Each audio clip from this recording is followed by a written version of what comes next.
Hello mga kaikay, ngayon magluto tayo ng barbecue chicken with peanut butter. So yan po yung ginagawa kong sauce niya. Nag-slice ako ng palitlit na sibuyas dahon, lagyan ko ng kikoman sauce at saka indo food. Tapos yung peanut butter. Tapos yan yung hiwa natin sa manok, pahaba lang.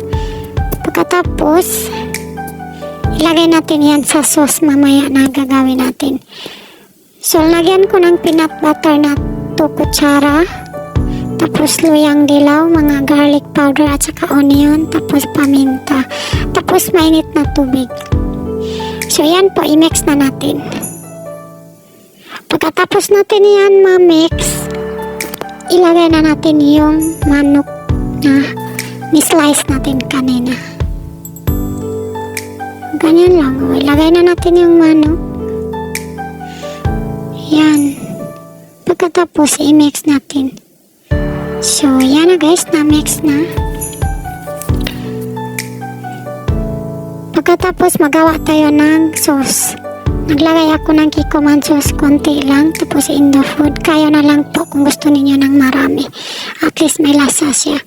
Tapos, honey at saka yung peanut butter. 2 kutsara. So, tsaka mainit na tubig. Yan din mga garlic powder, onion powder, tsaka paminta, tapos luyang dilaw din. Same din po. Same sa manok. Paano natin gimarinate ang manok, ano din yung sauce. So, ganyan lang guys. Initin lang natin sa apoy, halu-haluin. Katapos, nagawa na ako ng steak. Pinutol ko kasi sobrang haba. Ganyan. Nilagyan po natin ng foil para maganda tingnan. So, yan na po yung pinutol nating steak. Ngayon, i-steak na natin yung breast chicken natin na slice, pahaba ang slice. Isa-isa lang po yung manok ha. Depende na sa inyo kung gusto niyo ng marami. Maraming manok ilagay, pero sa akin isa lang.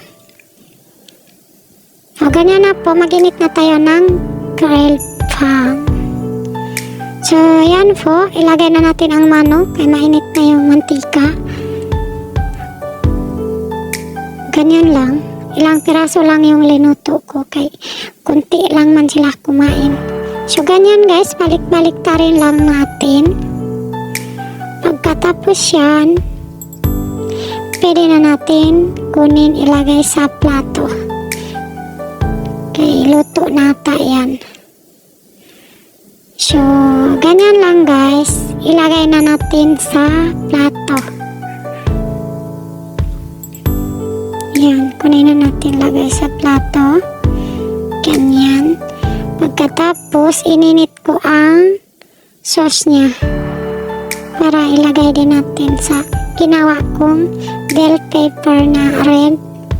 Doon ko ilagay yung sauce. So, yan lang guys. Ganyan lang po pagkaluto. Madali lang.